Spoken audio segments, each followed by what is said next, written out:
If there's 6 of the greatest athletes that ever lived, Lafitte is right there with them.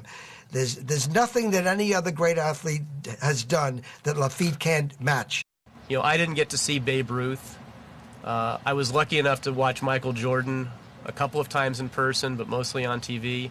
I watched Wayne Gretzky for many years playing with the Kings. And to me, Lafitte belongs in that category of the pantheon of athletes that we've seen in the United States during the 20th century.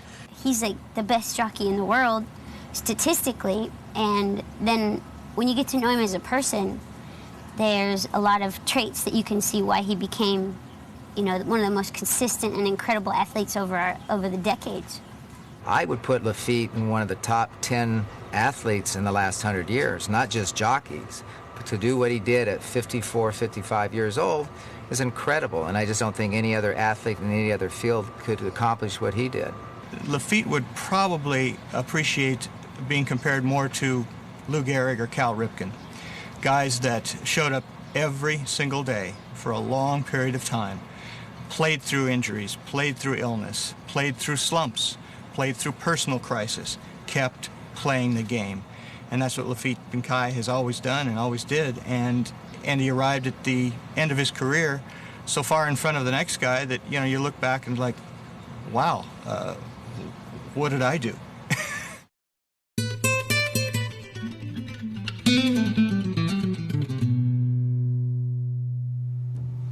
The story begins here, in the narrow strip of a country famous for its canal, its straw hats, and its thoroughbred jockeys.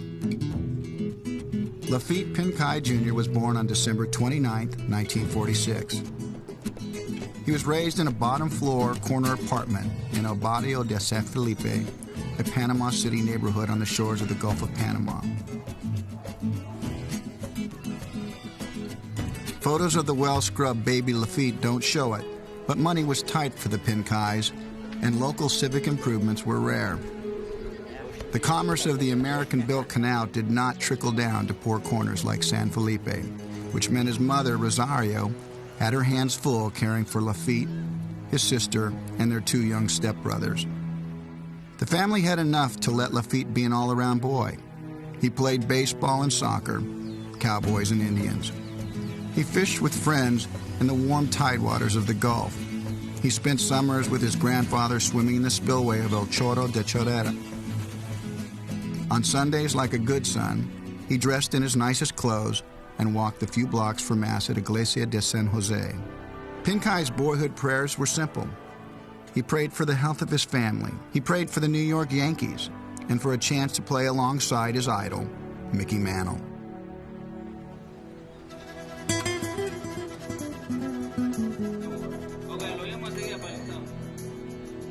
More than 40 years later, on a rare visit home, the memories came flooding back.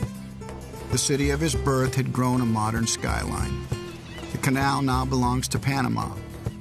For Pincay, it was a moment to remember that teenage version of Lafitte, all-star second baseman and future major leaguer, stepping in for a few imaginary cuts in his neighborhood ballpark, and a reunion with the very same teammates who knew him when.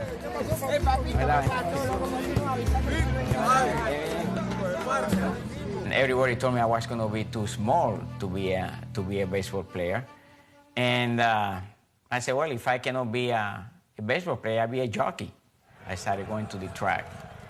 When I got to the track, the people over there, they knew me because my father was a jockey. And when I used to say my name, they, oh, you're the son of a jockey, Laffit Pincay. My father was riding in Venezuela. But right away, they started telling me that I was going to be too big to be a jockey. And it bothers me, it really bothered me. So I said, I'll show them, you know, and I started right away watching my weight. I didn't want to eat. I remember my mother being very worried because I was 15 years old at the time. I was started becoming a man any time, and she said, you're supposed to eat, you know, I want you to become a man, you know, something could go wrong, you know, and you got to eat. And I didn't want to eat because I said, well, I want to be a jockey. And if I'm too heavy, I won't be able to be a jockey. Well, the first time I rode in an official race in my country, Panama, I rode a horse called Wellen. and I had no helmet, so there was another jockey there that he had two helmets, and he let me borrow his helmet, one of his helmets, and it was kind of big for me, you know, but I needed a helmet, so I wore it the first time. Now I find myself in the stretch in front, and I said, guys, I gotta see, you know, and I couldn't see because the helmet kept going right in my face, so finally I said, the hell with this. So I took the helmet off, and I won the race. Lafitte has had an operatic life. When he wins his first race, and his helmet tosses it off halfway through the race, and finishes his first winner of his life, bareheaded and smiling, I mean, that kicks things off in a big way, and there's no way that any part of a life that starts like that is going to be boring. I mean, I heard of the Kentucky Derby when I was a little kid in Panama. So I grew up thinking, gosh, what it'd be like to win that race, you know, and that's what I wanted. I wanted the experience to win, the feeling of winning that race. And many times when I after I rode the race, whether I finished second or third or out of the money or whatever, I'd see the winning jockey and I'm going like, wow, boy, I wish I had that feeling, you know. I wish I could feel what he's feeling right now. Fueled by this burning desire to win, Pincay was an overnight sensation, a teenage superstar in his native land. When American horse owner Fred Hooper beckoned, the larger racing world came to know his name. The first thing I knew of Lafitte was when Hooper told me he was considering bringing a rider up from Panama that was doing well down there, that was leading rider in Panama, and he had already brought Braulio Baez up, so he knew something about the riders down there. I was just a little kid. When I left Panama, I had everything there. I had a new house. I was making a lot of money. I had a girlfriend. I really had no reason to live, you know. And then I came over here, and I was very lonesome. I felt very lonesome. And Cotton, if he would have been a tough guy, I probably would have gone back. Rode his first race on July the 1st. And the filly that he rode, Teacher's Art, won easily, and he just seemed like he just took off from there. He won races practically every day, just coming from another country and starting out like he did. It was amazing. I recall when Lafitte first came from Panama. He couldn't speak English. Came to our house, and we had a lot of photographs up on our wall leading upstairs. And Lafitte would stand there for hours at a time looking at those photographs, and with amazement, you know. And I thought to myself, here's a guy that's really going to make it, because I got the feeling when he was looking at those photos that someday it would be me. The first couple of races I rode, I didn't think I was going to make it here. I said, this place is just too fast. You know, the horses are going too fast. You know, everybody come out of the gate and it's chaos, you know. I mean, it was rough.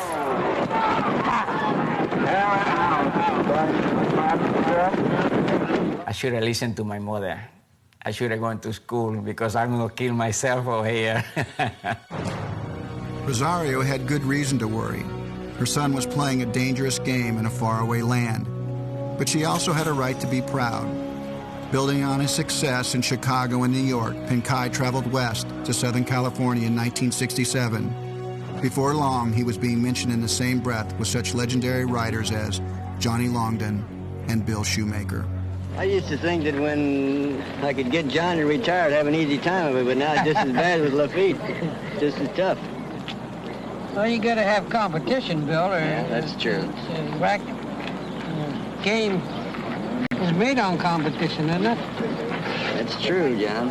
I think you were the toughest guy in the world to beat, though. When you got two in front, nobody could ever catch you. When you caught him, you're a tough guy to get by. But I watch you two fellas. I don't know of any better two. Longden was right. Shoemaker and Pincay were two sides of the same rare coin. I remember when he came in the judge room, the first thing I said, well, boy, he's a small guy, you know, he's tiny, and I didn't picture him being that little, you know. Through the year, we got to be good friends, you know. I came to California. We used to get together every weekend, whether he won the big race or I won the big race. We used to get together and celebrate. And it was a lot of fun, you know, and I learned a lot from him. It was an amazing time because you really did see the levels of the riders from Longden to Shoemaker to Pincay. You could see the handoff. You could just, it was so clear, you know, where it was headed. It was Willie Shoemaker, Laffit Pincay, those were the two big riders. And I remember Laffit Pincay winning the first 4 races of the card that day. And all of them, he was right there at the top of the stretch and just drove off and won. And I just remember him just being with a horse, just really like this muscle mass coming down the stretch. And ever since then, I can still remember him winning those 4 races, and I had to leave, and it was like, wow, man, this guy's incredible. Lafitte has an incredible amount of determination. I mean, he's unwavering in his desire to win. He is passionate about what he does. He loved race riding. It's really every fiber of his being to just want to be a jockey. If riders don't win, they don't get much money. Seconds and thirds are nice, but if you don't achieve that goal of winning, as far as a rider, to make it in the thoroughbred racing game, you're not going to ride very long. I thought about being the leading rider always when throughout my career. There wasn't a time when I didn't think about not being the leading rider. There's some time where I accepted not to be a leading rider because I couldn't. You know, I wasn't riding as well, and I wasn't riding the good horses, but there was always in the back of my mind, if I had the opportunity, I'd be fighting right there for it. Well, I don't think Lafitte's desire to be #1 was any greater than a number of other jockeys that I rode against. I don't think it was any greater than mine for a period of time. The thing that separates Lafitte is the longevity. For someone to go along with that psyche, you know, that mindset, that work ethic, for that long a period of time is mind-boggling to me.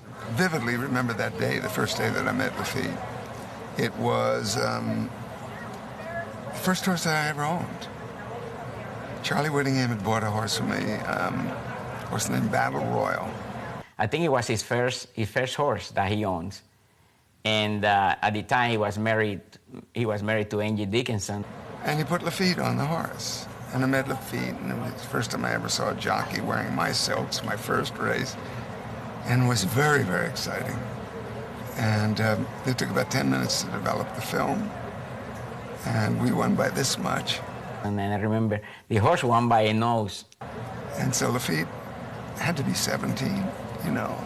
He maybe had just been in the country maybe less than a year, come over maybe on the contract to Hooper.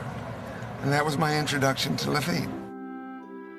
In 1968, at the age of 21, Pincay married Linda Ratkovic, the daughter of a Las Vegas construction magnate. Theirs was a whirlwind romance and a fairy tale wedding, a royal union befitting the young prince of California racing. Lafitte was devoted to Linda, and in turn, Linda became Lafitte's most passionate fan. She cataloged his victories with scholarly diligence and agonized over his defeats, always ready to defend her husband against the slightest whispers of doubt.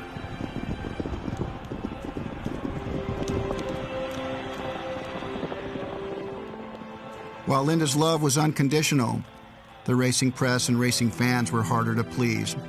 But eventually Lafitte seduced them as well with his combination of raw power and competitive zeal. The proof came in 1971 at Santa Anita Park when he stood alongside his friend Bill Shoemaker to receive California's top riding honor, the George Wolfe Memorial Jockey Award. I am very proud to be part of California racing and to be living in this great country. Thank you so much. What's that? Lafitte doesn't show emotions too much. He's very quiet, and when something's bothering him, it's very hard for him to let it be known. It's very hard for him to discuss it. And he plays with her, and he just forgets about it. Oh. So how's it look today? You want to go to the racetrack? Yeah. Huh? You cannot come over there. Yeah. You want to lose some weight with me? Yeah. You gonna leave me? Yeah. Want to take me to the door? Okay. You walk with me. Okay. Come on. Bye. Say bye to Mom. Bye.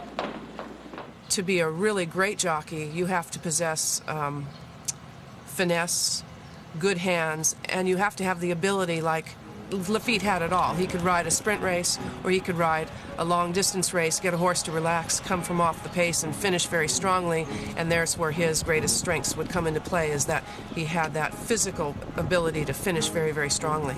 And that very often was the deciding factor in a lot of his victories. Not once, not twice, but a half a dozen times I'd see him in front, coming into the stretch, and then two horses would pass him, and he would come back at them. Now, I'm telling you, I saw him do that a dozen times, fall back to third place, and come back at them through sheer strength and power. One of the most difficult things to do is finish the race with both hands on the reins and pushing with all your might. When we're coming down there riding, we're not just kind of going in motion with the horse, we're actually pushing with our arms and shoulders as hard as we possibly can, trying to get that horse to stretch his neck out and his head out as far as it possibly will extend. It's such a combination of being a gifted rider, being a gifted athlete, and then having the focus that he had all of his life to just tunnel vision on a race and what he needed to do to win. And you know, maybe when they turned for home at the quarter pole and he knuckled down and started pushing, I don't know if anybody could get more out of a horse the last quarter mile than Lafitte. It's a cavalry charge. It's Sword Blade on the inside by Head the captain. Is second by Annette Crayley is third. And here comes Waterbank in the middle of the track. Now it's Waterbank in front. And Sword Blade. Here comes Give Me Strength. Waterbank and Give Me Strength. And Give Me Strength is winner by 3/4 of a length.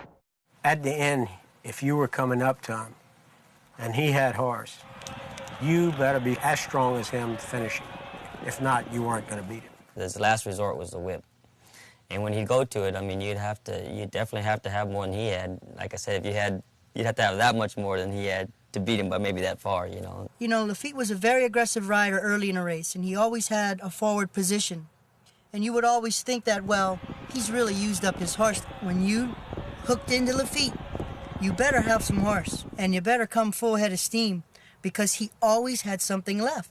Lost Kitty between horses. Purdue King. Here comes Bowl second. Now making a huge move on the outside. Mr. Game Player down at the rail. Lost Kitty. Purdue King. Bowl second on the extreme outside. Coming to get the lead now.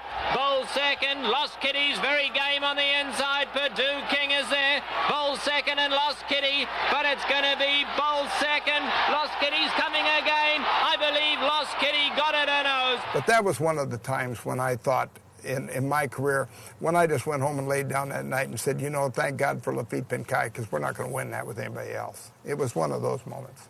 Any time that you got in a head-and-head battle with Laffit Pincay and you happened to beat him in those, I think, for me, that was one of the most satisfying feelings I could ever get, because you knew you were beating the best and one of the, not one of the best, but the strongest finisher that the sport has ever seen, even until the day he retired. It was October of 1984, I'll never forget, and it was just Lafitte and I. We'd left the rest of the field, and he looked over at me, and he said something like, "No whips, huh?" Like that.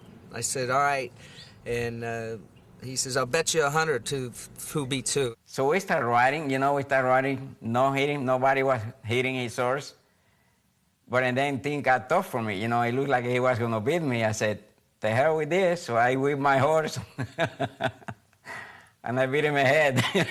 I said, "You lost the bet," and he started laughing. He said, "Yeah, I lost the bet, but I won the race," and the race was like a $50,000 prize money, so that was sort of teaching the new kid on the block a lesson there. There's a saying that it goes like, it's not how you win, but how you play the game, where it's not that in horse racing. In horse racing, it's how you win the race, how you win. They're into the stretch. Still follow Rocky along the rail, and on the outside, Crystal Water. Those two are together and battling the lead again. It's Faliraki and Crystal Water moving right together. Crystal Water is on the outside and Faliraki on the rail fights back again. Further back, it's King Pellinor coming to the wire. Crystal Water on the outside. Lafitte's the most dedicated person I've ever met in relation to anything, whether it's a job, career, family, whatever it is. Here's a guy that will go out to dinner and they will bring dessert over, and I know how much he likes sweets. All he would do would just stick a fork in it, taste it, and say, wow, dessert was great, and that would be it. I couldn't do that. But the thing that sets Lafitte apart and sets apart what I would call the great riders that I've seen is something that's less tangible, an inner drive, a dedication, some spirit that takes their performance to different levels. But I can bet all my money that is nobody more dedicated than Laffit Pincay, and nobody in the world will have more willpower than Laffit Pincay to keep his weight that he did for many years, to eat the way that he did, the discipline that he had. You can't make him do anything that he thought he was wrong. Of all my friends that I have, you know, you always go out of the way and do stuff. He was like, he's fun to be with him because he was always laughing.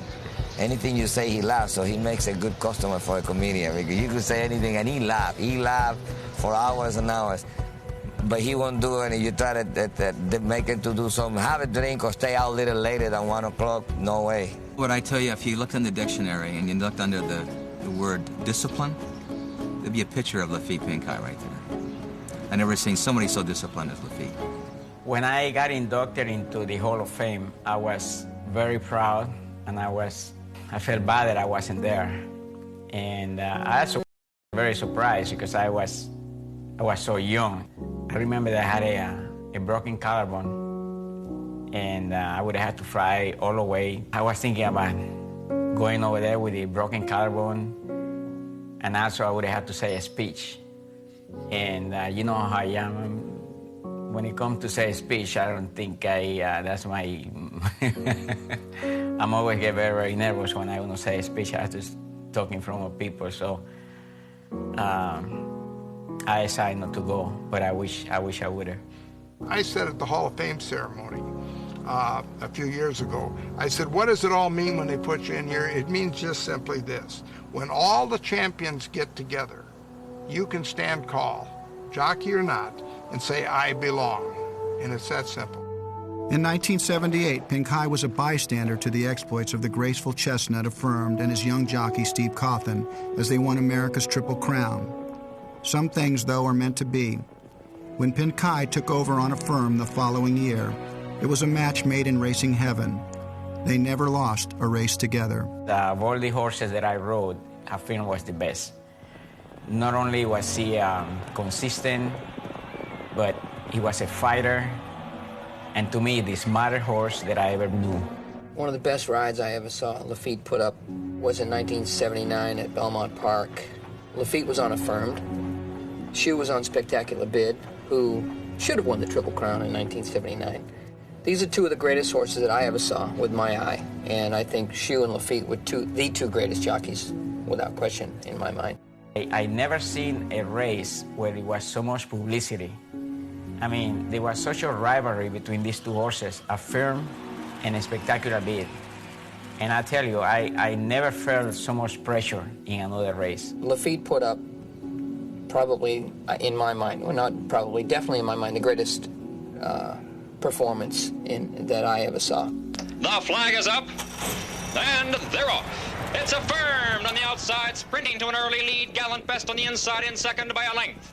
Spectacular Bid is third by a head, but Coastal on the outside, a very close fourth. They are tightly bunched past the stands for the first time.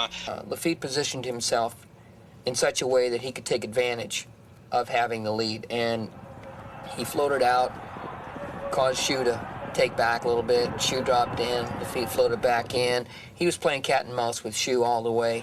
It's Affirmed and Spectacular Bid. Affirmed does lead by a next Spectacular Bid on the outside. Can't get closer. Spectacular Bid still in second by a length and a half. I didn't want to go inside. So I had Shoemaker outside of me, and I think he was wanted to do the same thing.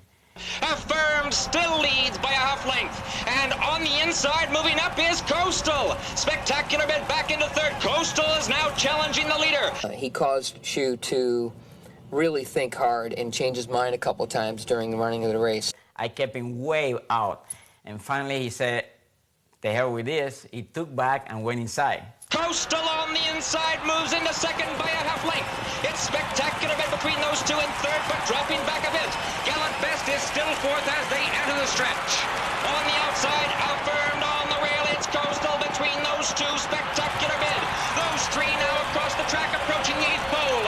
Affirmed once again draws clear by a length. On the inside, it's spectacular bid in second. Coastal is dropping back in third, past the 16th pole. Affirmed on the outside takes this race. Horse of the year, Affirmed in front. Not only was I a happy guy, a jockey, but I was relieved. I was very relieved. Lafitte certainly made the difference, and here's an example of how well he could perform in a very high-pressure situation like that.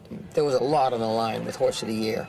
These two horses were valued, you know, in the millions and millions of dollars. A lot of money was wagered on both horses on the day, and Lafitte just rose to the top. He did not like anybody to leave the jockey's room after him. He felt that he wanted to always be the last one out. And there were times when he would leave the jockey's room and start to walk towards the paddock and then realize that somebody might be behind him, and he would circle back behind that person to let them go. I was uncomfortable. I felt a little bit of a pressure before the race. The less time I spent in the paddock and got on my horse, the better for me. I felt like when I got on the horse, I relaxed. I was ready to go out there and win a race. He was very superstitious, to be honest with you. If he ate something and he won 4 races that day, he would think it's something he ate, and he would eat that till, you know, the cows come home. My mother said to me, "Do me a favor, and I want you to wear your underwear inside out." And I say, "Well, why?" She said, "Well, because for people that have bad wishes, it won't work." So ever since, I wear my underwear inside out. Better safe than sorry, because horse racing takes no prisoners. Lafitte thought the filly named Landalucy could have been a female version of Affirmed. The first time Lafitte rode her, when they put the time up, I remember distinctly Lafitte standing on the scale saying, "I don't think she went that quick," you know, because she was so deceptive. And I mean, she captured the imagination of the public. Being by Seattle Slew didn't hurt. Landalucy in front, drawing out by 5 lengths. Issues and Answers, Ron Harena, and Shirley Brown. Landalucy just galloping, and Landalucy is the winner by 7.5 lengths. Landalucy drawing out, running easily. Midnight Rapture and Miss Bigwig, and Landalucy is the winner by 8 lengths. Landalucy just galloping by 12 lengths. Landalucy all by herself. Landalucy is the winner by 15 lengths. Lafitte takes his cross, chirps to her, and that's when 21 lengths happened. She opened up 21 lengths as a 2-year-old filly from the quarter pole to the wire in record time. Lafitte's pulling up on the backside. I am awestruck. I had never seen that kind of acceleration in a horse run like that. I thought I had a champion. I really thought I was going to have a lot of fun with her. And then she got very sick, and she never came out of it. She just died, you know, and it was such a loss, you know. I remember Wayne was very distraught about the whole thing, you know. He took it very, very, very bad. And we all did, you know, because we knew what we had. A winning losing race that I'll always remember Lafitte riding, and it was the Santa Anita Handicap of 1982, and he was on one of the all-time tough horses named Perot. He was a French horse trained by Charlie Whittingham, and the horse in the race against him, the horse to beat, was John Henry. It was a horse that Lafitte had ridden before. Well, these two horses are clearly the 2 best older horses in the world at the time. But there's this, I mean, it's New York subway traffic. It's incredible. Perot gets bounced around in the first turn. John Henry gets stopped. Shoemaker's riding John Henry. Perot starts to make his way up. Pincay is now making every perfect move that you can imagine, and you've got to beat John Henry.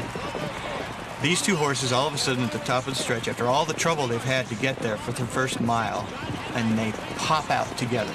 And it's almost like the rest of the field disappears. And here they come down the stretch, and Pincay's on the inside on Perot, and Shoemaker's on the outside on John Henry. And they're going at each other. And these two horses are not giving up anything, right down to the line. And toward the end of the race, Pincay hits Perot left-handed just to shake him up and give him that little extra finish. Perot comes out into John Henry, and they drift wide. Perot beats John Henry by this much and is disqualified. And I want to tell you that that was the best losing ride I'd ever seen, the most exciting race I'd ever seen. And the fact that you had Bill Shoemaker and Laffit Pincay involved at the end, two great friends from a long time ago, made it just that much more special. We took this little plane, and I remember that I was sitting in a way where I was looking at the passenger sitting in front of me. I was looking at the back of the plane. About a minute and a half into the flight, I was sitting right next to the engine. The engine just exploded on the side that I was on. It sounded like a trash can full of tin cans being shaken. In my left side, it just blew off. I immediately thought, well, this was the end for us. I didn't really have any doubt about it. And the plane moved and everything, and I thought we were going down. I looked around the cabin. Lafitte still had that paper in front of him.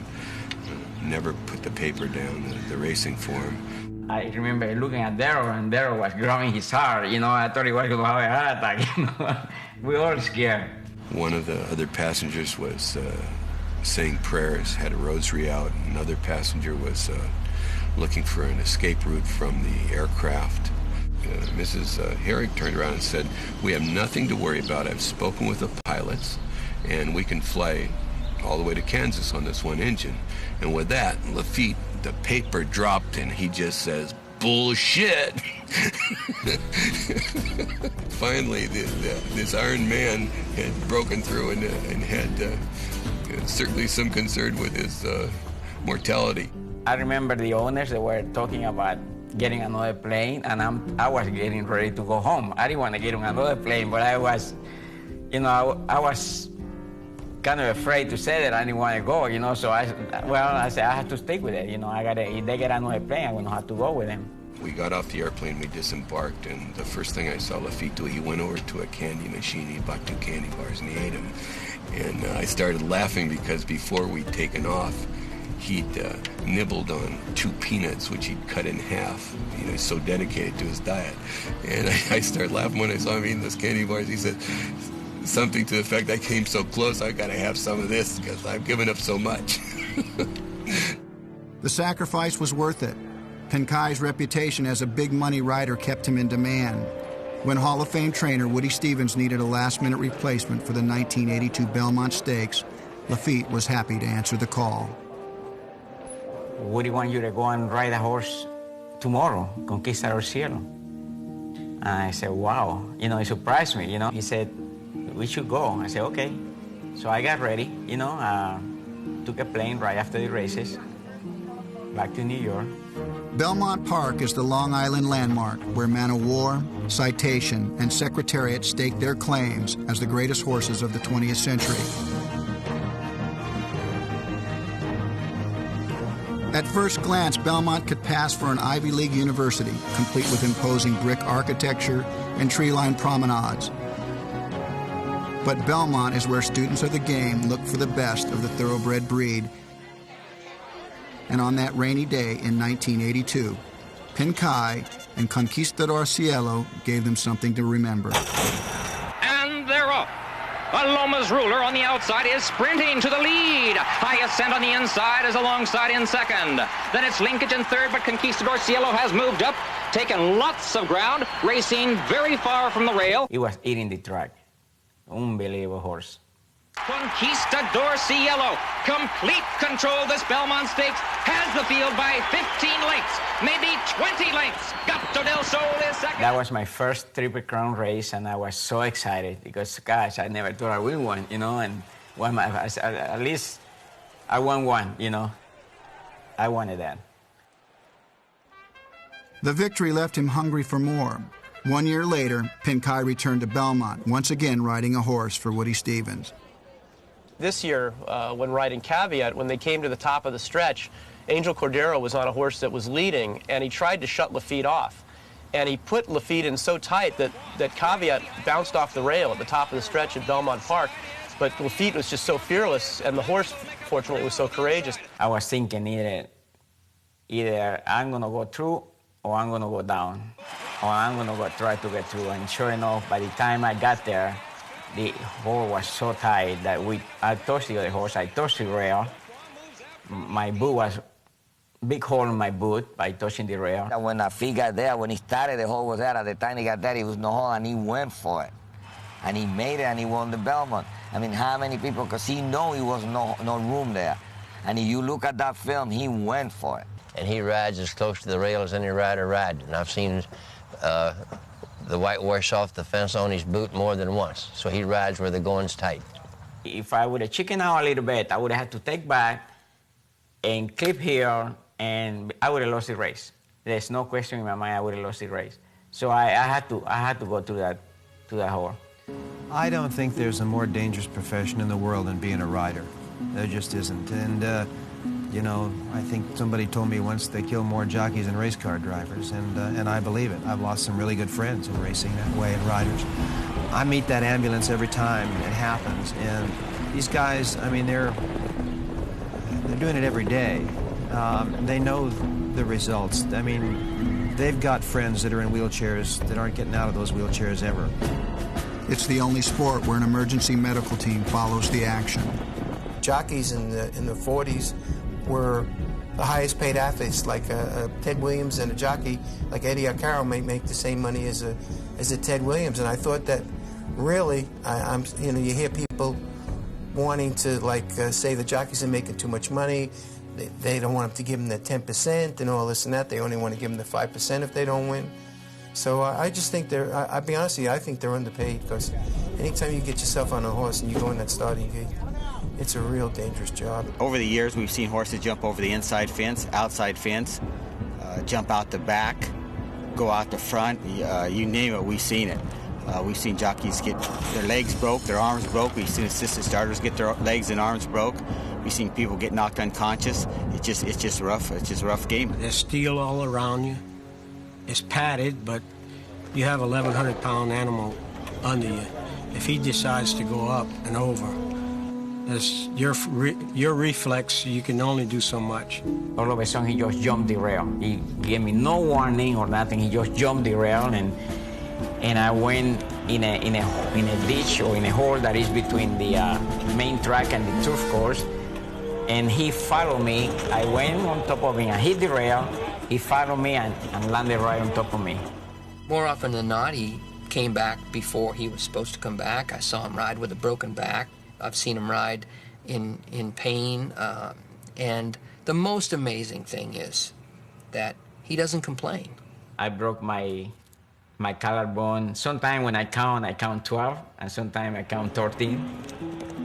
And my ribs in the front, many times, both sides. I had a broken toe, a broken leg one time, an ankle.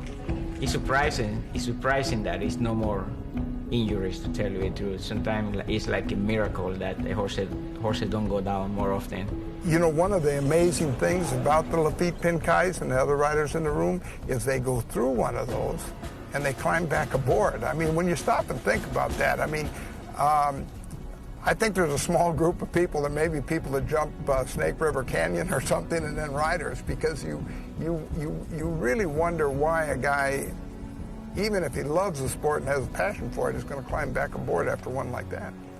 Albert was probably was going to be one of the greatest riders that ever lived. He could get so much run out of a horse, and just a really likable guy. Always happy, always up.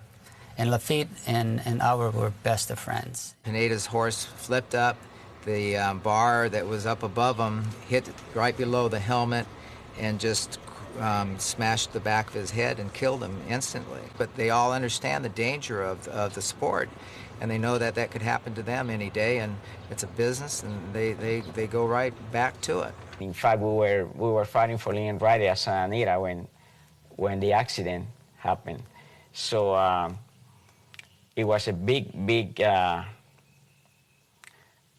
surprise for everybody that all of a sudden he's not there anymore. He just, all of a sudden he's there, and all of a sudden he got killed. You know, a lot of people, a lot of the jockeys, you know, friends, they were very sad.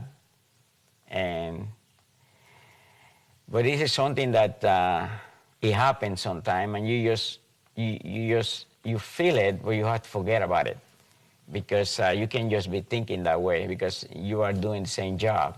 You got to go out there every day and put yourself in danger. You just never know when it's your turn.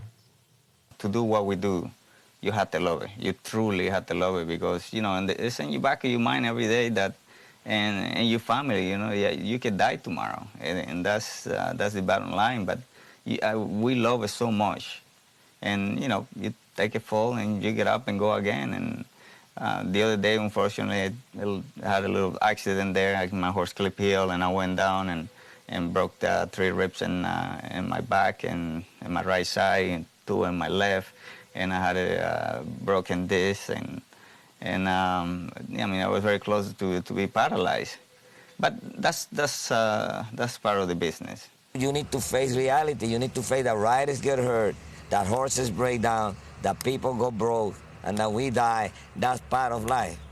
Okay, when you learn that, you should don't be afraid to show anything. As soon as that bugle blows and you go out on the track, you trade the opportunity of that feeling of sharing something with the thoroughbred racehorse, of coming down the stretch, you know, and pushing on its neck and having its footfall match the way you push, or your like timing, and to share something like that with a horse.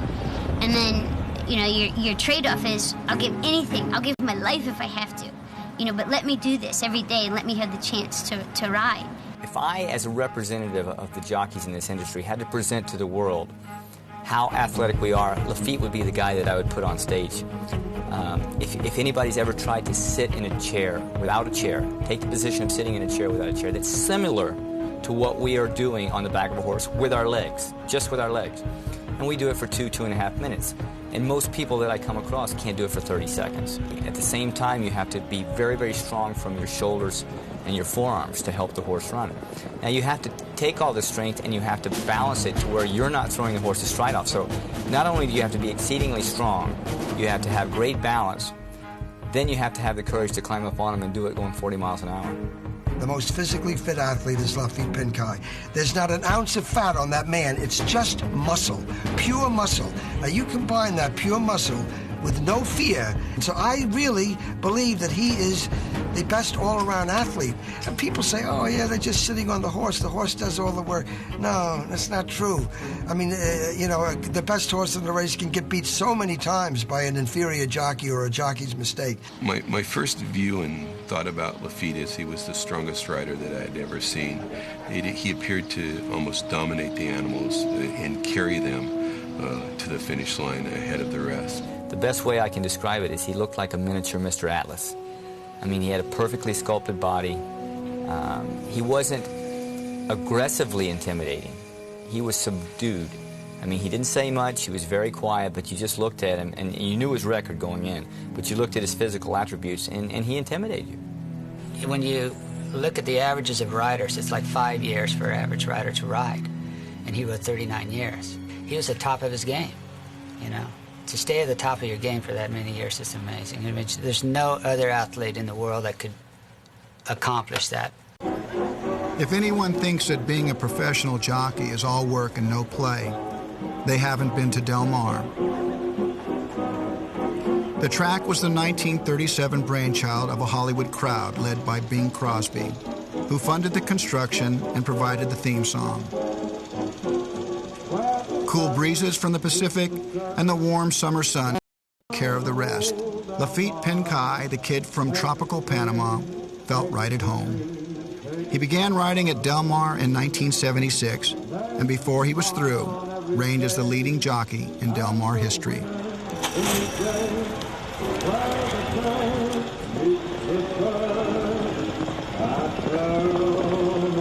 Del Mar was great. You know, we didn't, that was really our summer vacation. We'd get out of school in June, but we were counting down the days until July, and it was such a tight-knit community, and everybody would be at the beach before going to the races. And we'd come home from dinner or whatever it was and find Dad on the porch fishing. He'd go down by the water and fish. That's like one of his, favorite pastimes outside of riding. The biggest moment with Lafitte, where I was the most nervous with him riding Heartlight, was down here at Del Mar in the Del Mar Oaks. She was the favorite, and I tell you, she almost went down in the first turn. She has so much trouble during the race.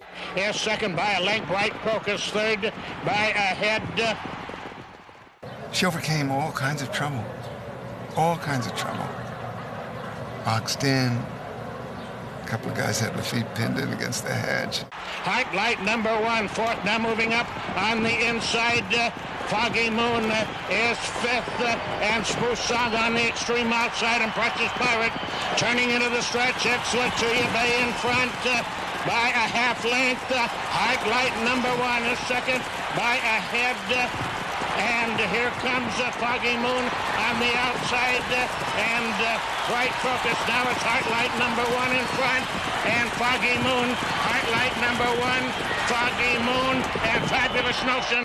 He was so into riding, and just be focused on that so much that sometimes he would just like walk out of the room and he'd forget to put his helmet on, or he'd have one on and take another one with him, and he'd just do weird things like that. Or a lot of times he'd take like a little 3-minute nap, and he had this little alarm that he used to put on his boot. I forgot the alarm. I took it with me, and I realized that I had it while I was on the horse. So I didn't want to have the alarm there, so I put him inside my underwear.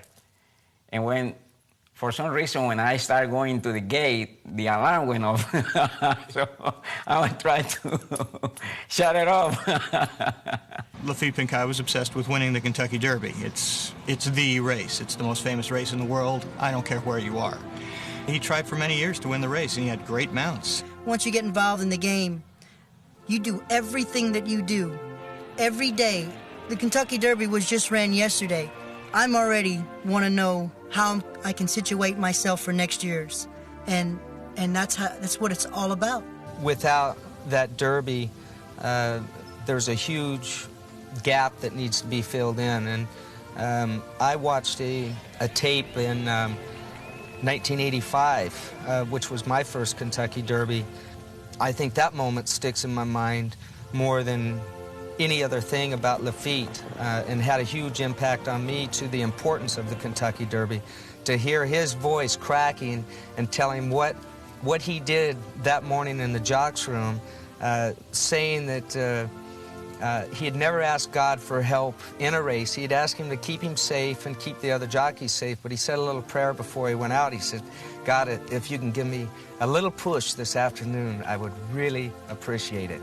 And that says right there what it means. I mean, I get emotional thinking about it, because when I heard that, I knew how important it was to Laffit Pincay. In the 1984 Derby, when I rode swell, for some reason, I knew that was probably my last chance to win the Derby. I had a lot of pressure. My wife was very sick at the time. So many things were going wrong for me. I wasn't doing that great. But I remember this particular day that I said, God, today, if you can give me a little push, I really appreciate it. It's about time that I win this race. If I can do anything for me, just do it today. All standing there, and they're off. Breaking for the lead from the rail, it's Althea with Bear Hunt on the outside. Up in the center of the track, it's a Swale. They're moving for the turn. Althea has a head in front. Swale is second by a length. They're into the stretch. It's Swale in front by 2. In the center of the track, fight over. On the outside, it's at the threshold. Coaksmeet Chad now takes 4th. They're nearing the finish. It's all Swale. He's there by 4 lengths. On the outside, Coaksmeet Chad second. At the wire, it's Swale winning the Derby. Gets gets it by 3 lengths, finishing second. Coach me, Chad. Laffit Pincay Jr., just move in here for a minute. Yes. After 11 tries, the first Derby win, you've thought it over a little bit. Do you have any more words to describe it? Well, it feels wonderful. I never experienced any feeling like that after I crossed the wire. And once you do it once, I hope I'll do it again. And I wish my family were here today to celebrate. And I remember I got to gallop out with Lafitte, you know, as we were galloping out after the race, after he'd won it, and just see how excited he was that he'd finally won it, you know, and ever since that picture stays in my mind, and that's why, I don't know, maybe it has something to do with me wanting to win it so bad too, you know. In that last quarter mile, you just take off running. I don't think you breathe. I don't even know if I took a breath. The next 400 yards after the wire, my entire life was just how did I get here? You know, I can't believe I just did this. My first Kentucky Derby that I finished second, I was very disappointed, but I was excited. I said, wow, I almost won the Kentucky Derby. And of course came the second one and just got beaten. Now it's like, it's very aggravating, very hurtful. And Lafitte comes to me, he said, come here. He said, get off that mentality, he said. It took me 20-some years, and I rode probably 10, 12 favorites, and I won one. And I guarantee you that God is saving one for you. And you get to meet people, and they say, oh, he's a jockey, you know, and oh yeah, have you ever won the Kentucky Derby? I say, yes. No kidding, wow. They get all, because that's raising everybody's mind, you know. So to finally get that elusive Derby win on Swale, I think was really a crowning achievement for him. And then to consider that he rode for another 19 years after that at a high level is amazing. But that was really the race that I think completed him, was winning the Kentucky Derby. When I started riding, I did it because I want to do something. I want to help my family. I want to help my mother. I want to help. I want to buy a house for her. But I knew that I wasn't going to have a long career. I said, I just going to last maybe until I'm about 30, maybe, because of my weight problem, because I knew I wasn't that stupid. I knew what I was going through. His body was like a 160-pound person, compact, you know, his muscle. We used to call him the little Incredible Hulk in the Jockeys. His will to maintain his weight and his will to accomplish goal was very, very strong. And then I tried all the diets. I did the high protein, the low protein, the no protein, the no carbs. I tried everything and nothing. You know, it worked for a little bit, yes. When you quit eating, you're gonna lose weight. But then I was too weak. I went to Lafitte. Lafitte told me, you take this medicine, you do this, stay away from coffee, stay away from iron, keep doing your exercises. He was my doctor.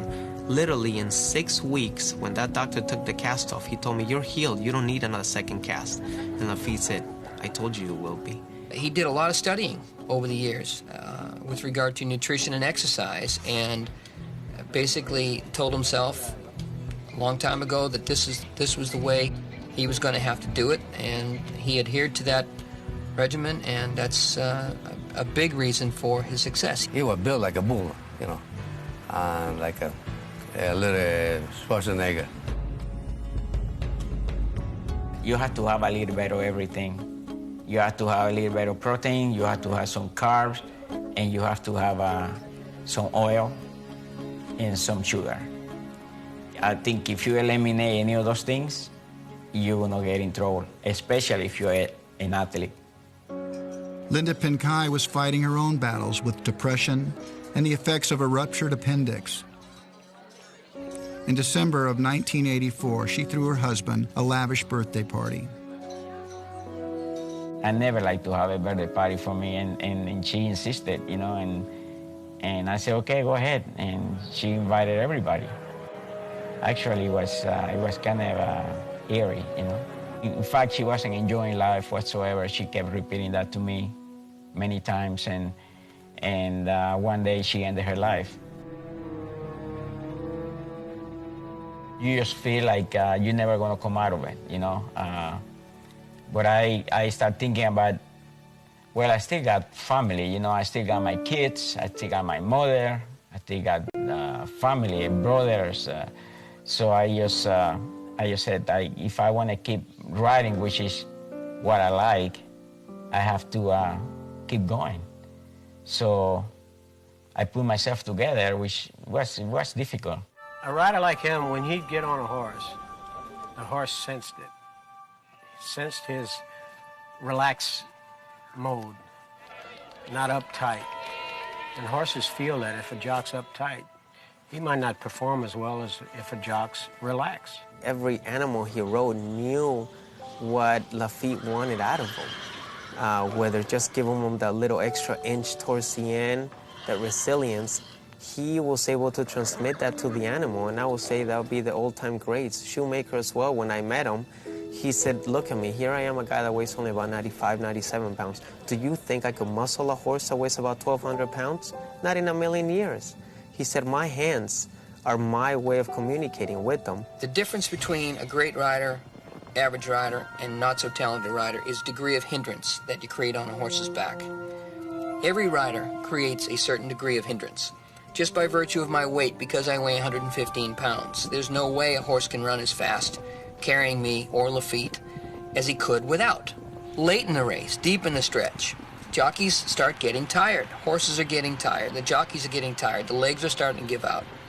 The stronger you are, the better chance you have of staying in perfect balance and rhythm with that horse. That's where Lafitte excelled. When they're in motion running, you don't see a horse and a jockey. You see just one together. In 1985, Spendebuck had won the Kentucky Derby, but this is before the Triple Crown had offered a bonus. And because Spendebuck, going into the Kentucky Derby, had won 2 big prep races at Garden State Park, he was eligible for a $2 million bonus. And there was a lot of pressure because he hadn't ridden the horse before. It was a very controversial race because the owners of the horse had decided to forego the Triple Crown and blow off the Preakness in Belmont in exchange for going after this Jersey Derby and its bonus money. When I think about it, it was so much pressure because I thought this horse should have galloped, you know. I mean, there's no way he could get beat. And they're up. Huddle up on the extreme outside, going for the early lead. Bolting home toward the inside of second, and there's Spendebuck ranging up between horses and getting the rail as they pass the stands for the first time. Battle on the front end has Huddle up on the outside, but Spendebuck at the rail gets to the front by half a length. He was hooked very early in the race. They set scorching fractions for the first 6 furlongs of the race. And as they came to the top of the stretch, I mean, it really looked like Spendebuck was completely out of gas. And by all rights, he was. But he had Hercules on his back that day. Approaching the quarter pole, Spendebuck leads it, but here comes Creme Fraiche on the inside. Eddie Maple asks for speed and gets it. Turning for home on the outside, Spendebuck, Creme Fraiche along the rail. Middle of the track, El Bosco, and down the stretch they come. Spendebuck under a drive, has the lead by half a length. Creme Fraiche on the inside, second. El Bosco trying to close the gap out the middle of the racetrack. 50 yards to go. Spendebuck has the lead. On the outside, El Bosco closing strongly. Spendebuck. It seemed almost as though he literally put the horse on his shoulders and carried Spendebuck across the line. I don't know how many races he won over the years by a neck or a nose because of that incredible upper body strength he had, but that was the one that had the most money on the line. There was always a lot on the line at Hollywood Park, the stylish Los Angeles track where Pincay was the undisputed king of the big money events. The proof lies in the history of the Hollywood Gold Cup, a race first won in 1938 by the legendary Seabiscuit. Pincay won his first of 9 Gold Cups in 1970 when he was just 23. In 1977, he rode the tenacious Crystal Water to a narrow victory over the champion filly, Cascapedia. 2 years later, Lafitte teamed with his all-time favorite, Affirmed, to beat Italian champion Sir Lad. Drawing out, Affirmed and Sir Lad and Tex, and Affirmed is the winner by half length. Sir Lad second by 3.5. In 1986, riding on a sprained ankle the size of a grapefruit, Pincay won Gold Cup number 7 with Super Diamond. Then at the age of 55, Pincay won his 9th Gold Cup in 2002.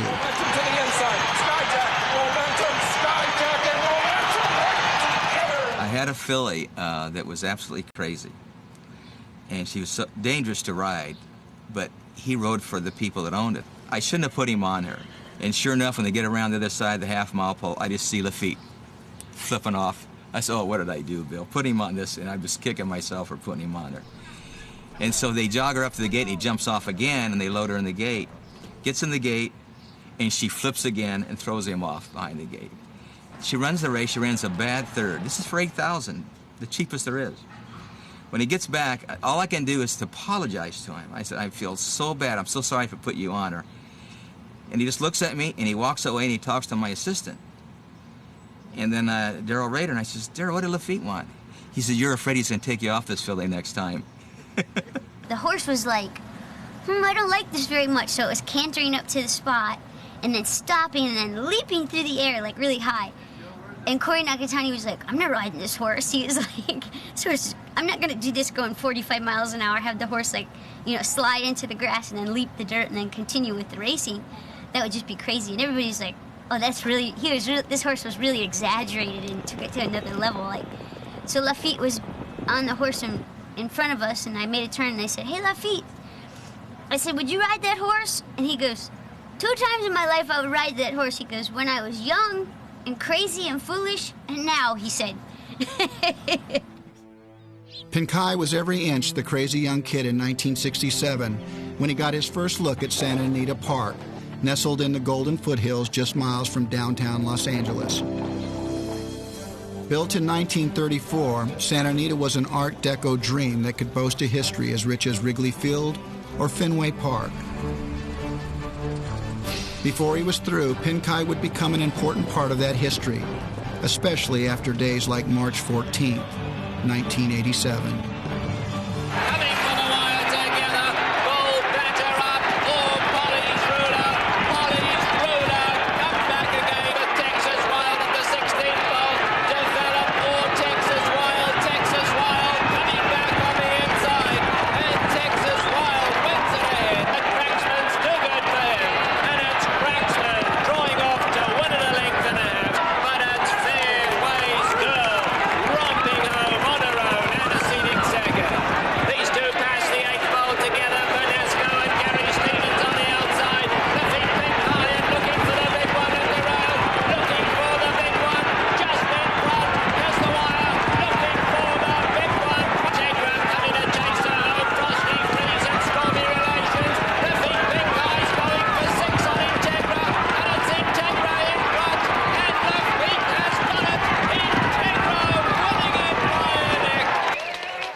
Six straight winners, but could he make it 7?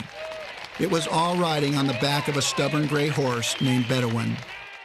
Of all the horses that I could have run in the last race, I had to ride this horse. It doesn't like to win, so I didn't really like my chances. And sure enough, on the turn, I said, hey, wait a minute, this horse is running off for good. It now hits the front on the inside. Knightswood second and Bedouin out after them on the outside. And it's Minio Sid passing the 8th pole in front. Laffit Pincay and Bedouin coming to chase him home on the outside. Lafitte is going to rewrite the history books on Bedouin. It's Bedouin giving Laffit Pincay win number 7, the first time in Santa Anita history. I was so happy. You know why? Because I always wanted to win 7 races, because in Panama, I never won 7 races. And Velázquez won 7 races in Panama. Baeza won 7 races in Panama, and I never did. And I came close 6 times of winning 7 races over there. And that's something that I always wanted to do. And finally, I got to do it at Santa Anita. Well, there's no question that I am Lafitte's biggest fan. And he's been everything to me. When I was a kid, the reports I used to write in school, other people were writing reports about Abe Lincoln and Babe Ruth. Well, I was writing about Laffit Pincay.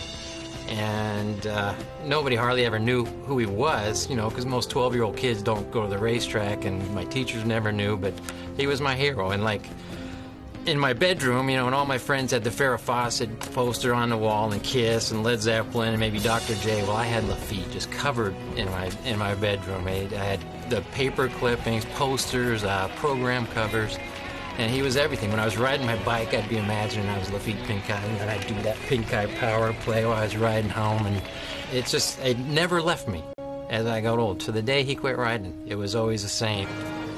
The greatest performers require a memorable stage, For Pincay, that stage was the Breeders' Cup, introduced in 1984 as the Super Bowl of horse racing. Riding colts and fillies, young and old, over distances short and long, Pincay became the common denominator of Breeders' Cup success. I'd say, Lafitte, I don't think we're as good as Easy Goer, and we might as well recognize this. So what I want you to do today is I want you to open up on Easy Goer in the stretch, just like you did last time. He's going to clock you. Pat Day's sitting on him. He's going to clock you. He is not going to be concerned about you because he can run by you whenever he wants. So what does he do? When he rolls up to you, I don't want you to resist at all. Just let him roll right by you again, and we'll settle for second today. And if you watch the tape, this is what happens. Now we go to the Breeders' Cup, and here comes Lafitte in the paddock. Easy Goer is the mortal lock of the 20th century. He is every newspaper, turf writer, scribe, handicapper, betting, $2 window player in America has got Easy Goer singled in the Breeders' Cup. It is a no-brainer. I tell Lafitte in the paddock, and I said, I want you to roll along on the lead like you've been doing. When you get over on the far turn, this is at Churchill Downs by the kitchen, which sets over on the far turn near the 3/8 pole, I said, at that point I want you to squeeze off without a lot of fanfare and try to get a length or two lead. When you approach the quarter pole on that long stretch at Churchill Downs, squeeze off another couple of lengths. Pat Day is not going to be concerned about you and this horse.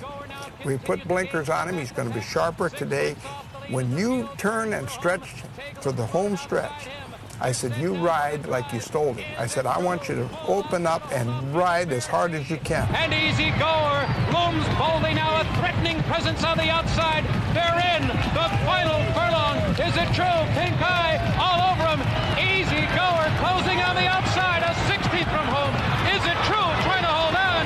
Easy Goer can't get to him. It is.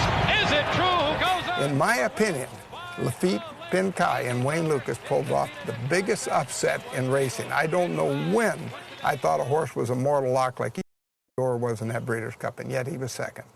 I think one of his greatest rides ever, though, was in the 1986 Breeders' Cup Classic. He was on a middle-priced horse named Skywalker, who was kind of suspect at running 1.25 miles.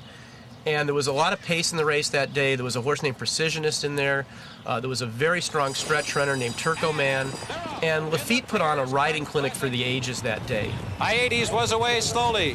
Skywalker comes away for the lead and toward the inside. It's Precisionist.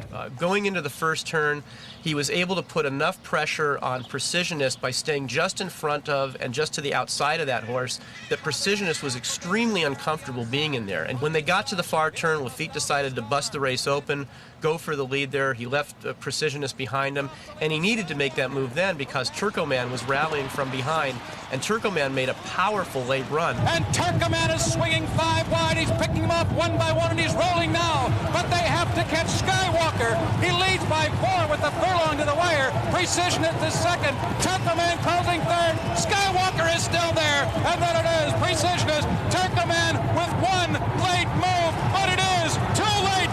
And Skywalker, an upset winner with Pincay aboard to win the 3rd Breeders' Cup Classic.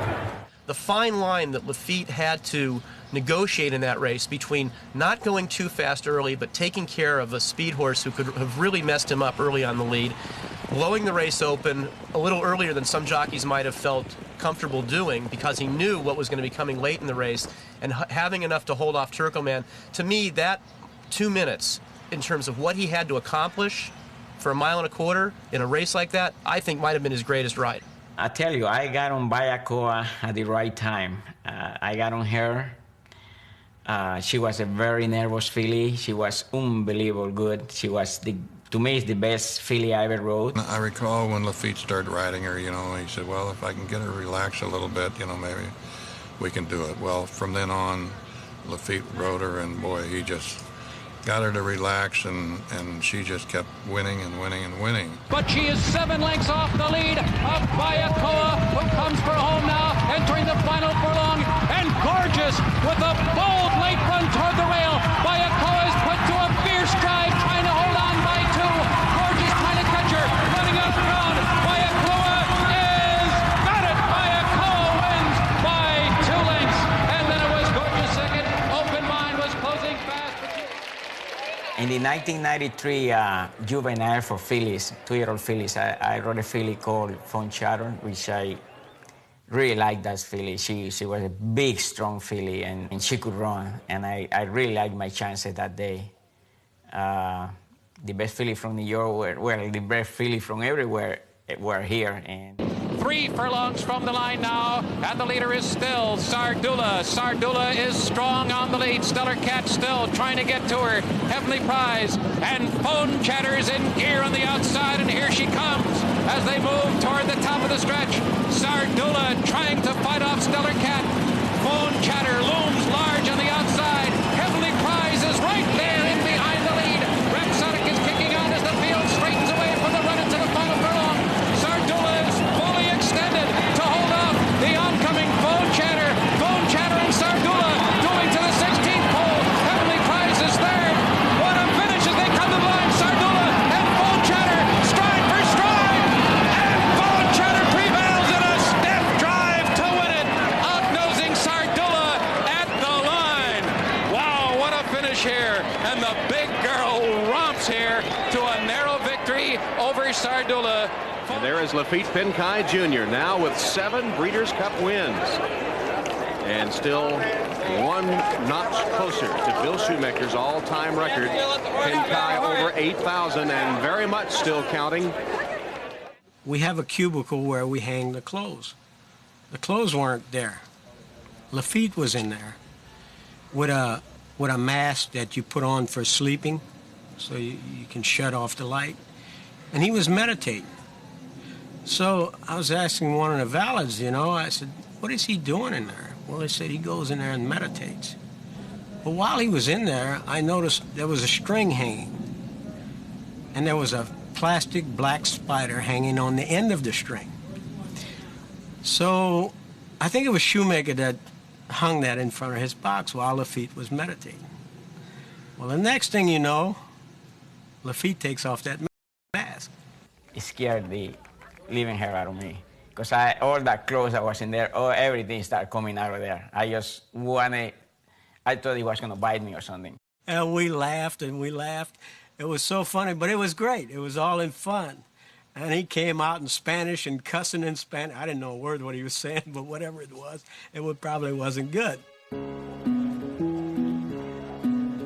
The Jockeys Team really is the people that prepare the horse and his agent who seeks out the horses for him to ride.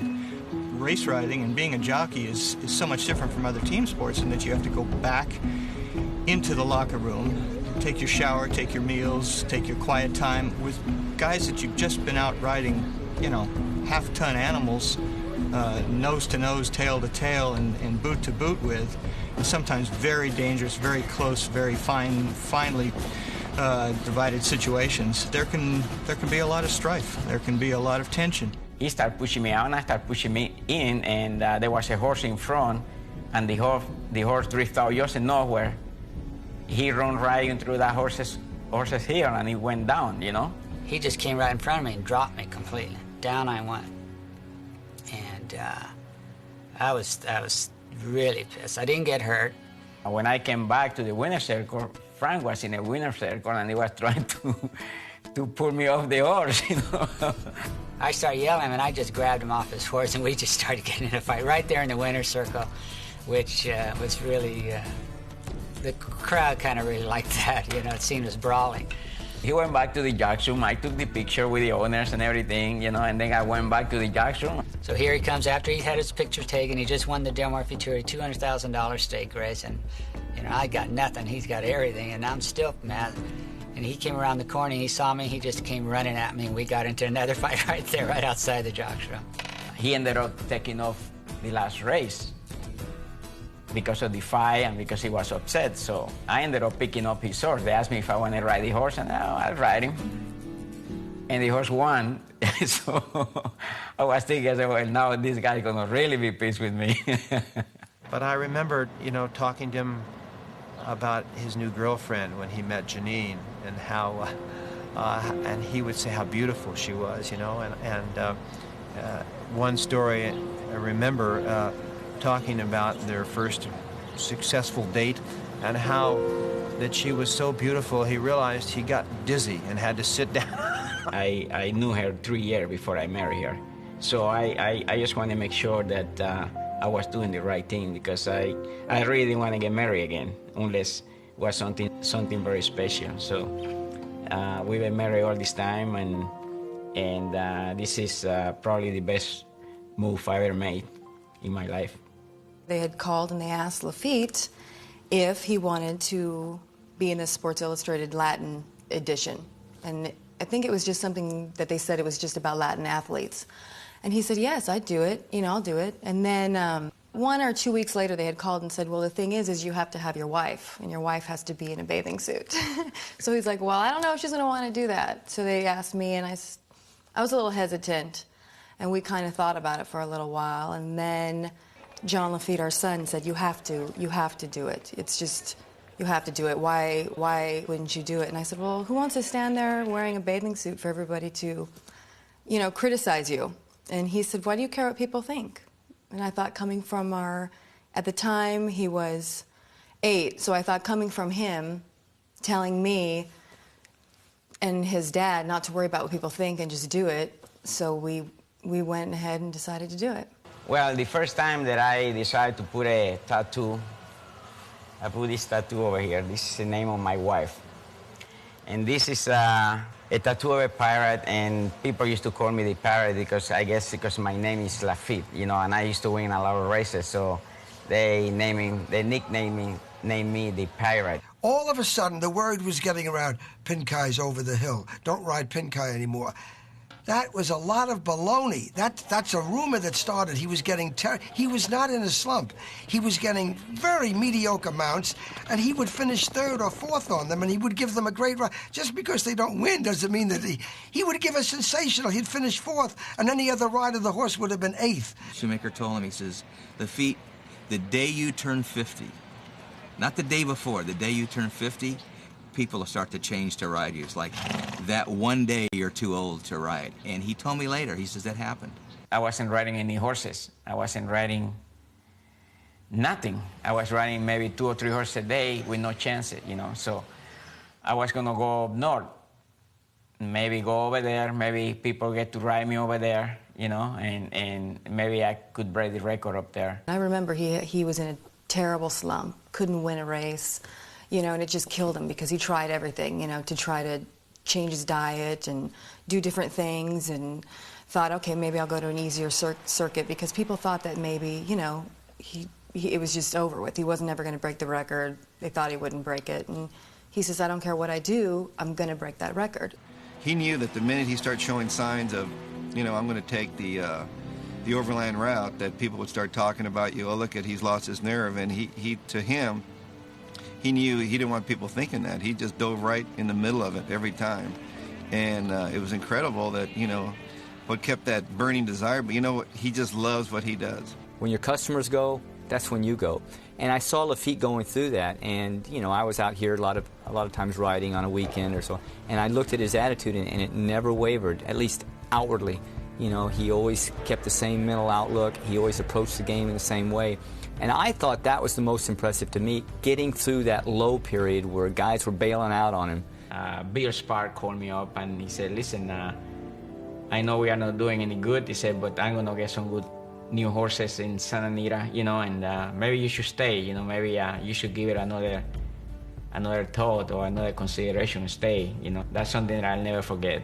He never thought he was over the hill. Here's a guy 50-something years old and not winning any races. But in his mind, he always knew he's good enough, competitive enough, and good enough. And that's what the thing that amazed me. When he used to show up there, he had the confidence. Says, I can ride, and I know I'm just not getting the chance. He knew that, but he never quit trying to make himself better. He was watching a commercial of this old lady, but she had a ton of energy, and she was very thin for her age. And she was eating a ton of fruit. And he had never eaten fruit, never had it been part of his diet, and decided to go ahead and try this out. And all of a sudden, he was able to take in a few more calories, eat a little bit more by using this fruit for whatever reasons, and felt better in the afternoons, started riding better, started winning more races, and people took note. trainers and owners started using him a lot more, and all of a sudden he caught fire those last few years. Lafitte had this rebirth, you know. He was so good, no matter what his age was. You know, he hung in here at a tough level to get those mounts. He didn't go somewhere else to break the record.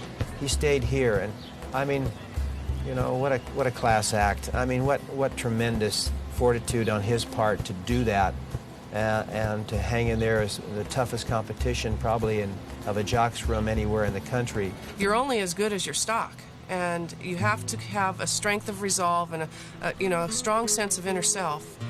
And I think that's definitely Lafitte, that you know you have the talent, you know you can't let it get you down, because all you need to be is mounted on the proper stock. They get to the top of the lane, and Zuniqua now comes to take on Exchange, but you don't just go by Exchange. She battles right back, and Obindien in the red cap. Now here's one Dester on the extreme outside, and Fondi remembered. But Obindien with a white face kicks on. One Dester on the grandstand side. Exchange is still there at the rail. Obindien, one Dester, Exchange. They run down to the wire. Close, maybe Exchange. Obindien right there. One Dester was third.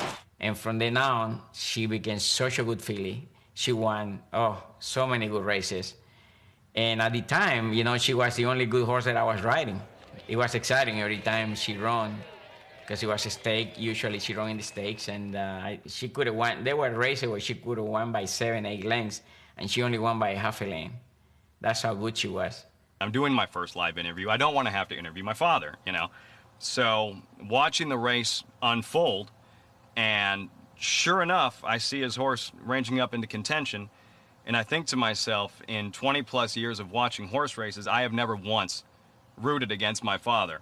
And now I'm hoping anybody, anything, any horse, any other rider, please come up and beat this guy. I don't want to have to interview him because I'm shaking as it is, you know, nervous as hell. And sure enough, he gets up and he wins it 10-1, and I'm thinking, you've got to be kidding me. This is making it so much more difficult. And I was able to mull and struggle my way through it, but I think because he had given me so much pride and pleasure in watching him ride for so long and watching him perform, I wanted to be up to par when he was going to watch me perform. With Lafitte, it's a life full of comebacks. Comebacks from personal tragedy. But it's that blinkered, kind of straight ahead, steel-willed, disciplined thing that Lafitte has. I started winning races again, and I started to winning stake races, allowance races. I was riding 5, 6, 7 horses every day, and I said, well, I think I'm gonna do it this time. I think I'm gonna break the record, because there's no way they can stop me now. We just got a phone call, and it was like, you are 50 wins away from breaking the all-time record. And we were kind of shocked, and I remember we thought, 50? Well, that's going to happen fast, you know, and so the whole family started to get together and, you know, make plans, and every day we started to count down. And well, apparently Pincay's decided he'll just go right ahead and pick up the record this meet as he cleans up the first 3 races on the Wednesday program. I remember how much attention the sport of thoroughbred racing got all of a sudden when Lafitte was approaching Bill Shoemaker's record, and it wasn't just the horse racing world, it was all of the world was sort of tuned in, waiting for Lafitte to do it. I felt the pressure because I felt like, I knew I was going to do it. I wasn't worrying about that. You know, I didn't want to disappoint anybody, because so many people going to the track just to watch that, and I didn't win, so they had to come back the next day, you know, and Shoemaker kept going every day, you know, and I remember he saying something about it. He said, hey, I don't want to be coming over here every day. So you better do it quick, you know. I say, okay, I'm trying. By the casual, a length and a half behind them, given a crack with the whip by Pincay. He's about to ease across their heels 4 wide. He gives away a 2-length start. AJ Flyer at the 8th pole. Bay Fox on the outside, and a length and a half away comes Ivy Casual, looming up now. Ivy Casual coming after Bay Fox. AJ Flyer on the inside. Ivy Casual just in front of AJ Flyer. Ivy Casual just in front of photo finish. I think Pincay's youngest son, Jean Lafitte, led the celebration in the Hollywood Park Winter Circle.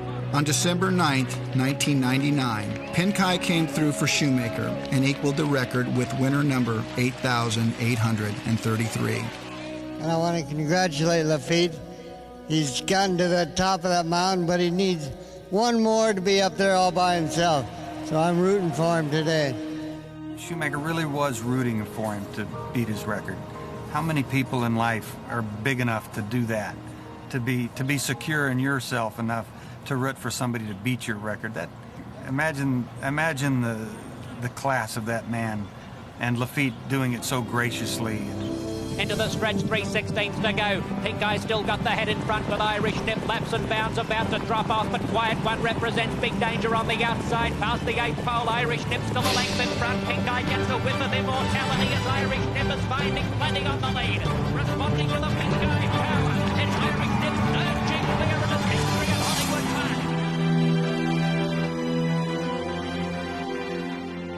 After 33 years and more than 44,000 rides, after the broken bones, the heartache, and the sacrifice, Laffit Pincay stood alone at the top of his dangerous profession.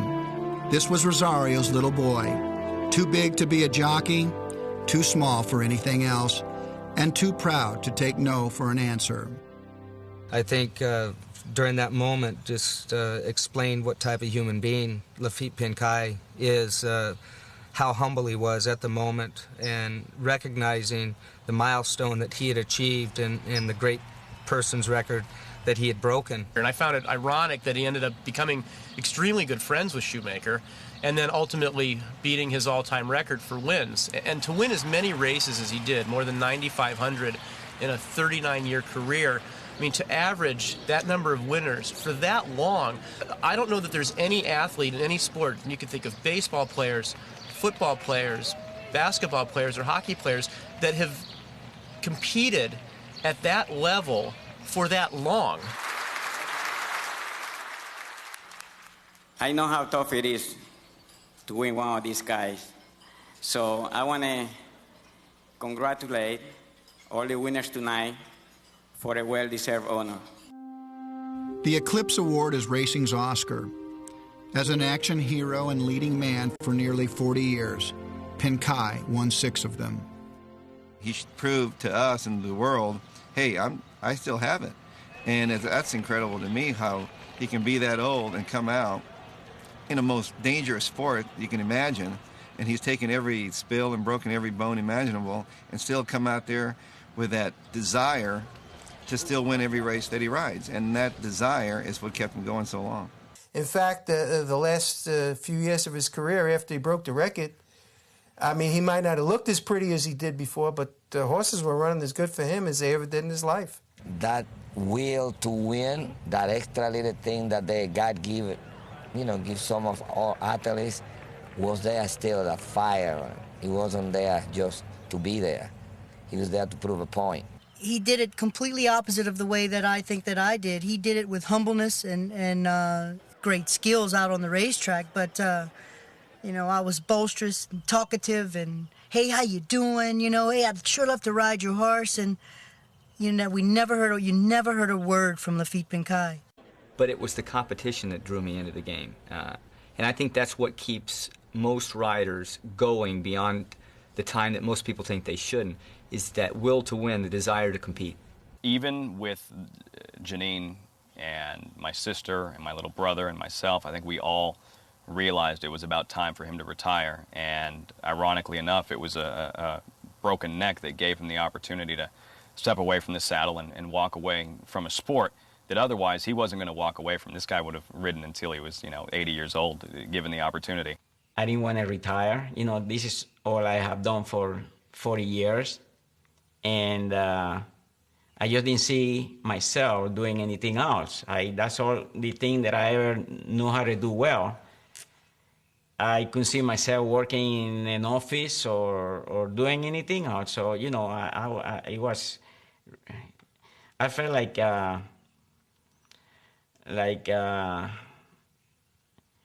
just a big hole open up and swallow me, because the feeling of what am I going to do, It was unbelievable. I am overwhelmed of this. I'd like to thank my friends for all the nice things that have said about me. I'd like to thank Hollywood Park for putting all this together and make this a very special day for me. This gives me also an opportunity to all the racing fans for me to say goodbye. And I love you. I'm standing over here and I feel very sad because I live in a sport that I really love. I still have that fire inside me that I cannot put out. I'm gonna miss being with my friend in the judge room. I'm gonna miss going out there and trying to win a race every day. But I'm very proud of some of the races that I have won around the country. I'm very proud of my family. I'm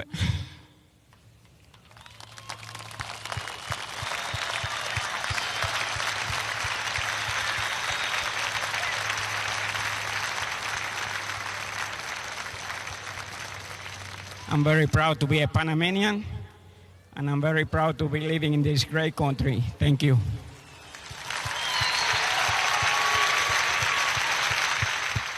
You're proud to say that he was a thoroughbred jockey, and he represented the racing game. No drugs, no alcohol, no terrible stories going along, just an up-and-up, fabulous athlete and a great guy. What he brought to the jockey colony here is leadership. And he was a mentor for a lot of riders and really kept everybody at that high competitive level. And he's a great example for the other jockeys. He really is a great example, if they care to pay attention. He led in action. You never heard a word from Lafitte. As a leader, that's probably the best thing I've ever learned from him is, sometimes it's better just to be quiet and handle your own business or handle the situation at hand with action. But the legacy, I think, that really stays with it is not going to be the record of that many wins. It's going to be how you did it and how you conducted yourself and the example that you set for some other guy. Somewhere in America today, there's some kid's got an exercise saddle strapped on a mechanical horse and he's whipping around and he thinks he's the next Laffit Pincay. And he may not be. But that legacy of doing it with such class and dignity and being able to set such a standard, personal and professionally, I think is what I remember the most about him and what makes him so special. When he was a young jockey, fighting his weight and struggling to win, Pincay would sometimes walk away for a few days, maybe even a week. Then he would stop, turn around, and go back to work. I had to go back, he said, because quitting is the only time you lose for sure.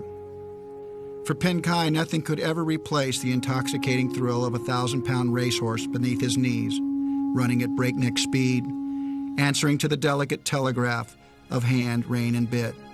In time, the void in Pincay's life would be filled by family, friends, and the proud memories of what he's achieved. He had turned the chaos of those first American races into a lifelong masterpiece. And yet, like all great artists, he was never truly satisfied. His friend John Russell said it best. Most men, after climbing Mount Everest, enjoy the moment and are fulfilled. There are never enough Everest for Laffit Pincay. Closing third, Skywalker is still there, and then it is Precisionist, Turkoman with one late move, but it is too late, and Skywalker, an upset winner with Pincay aboard to win the third Breeders' Cup Classic.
you.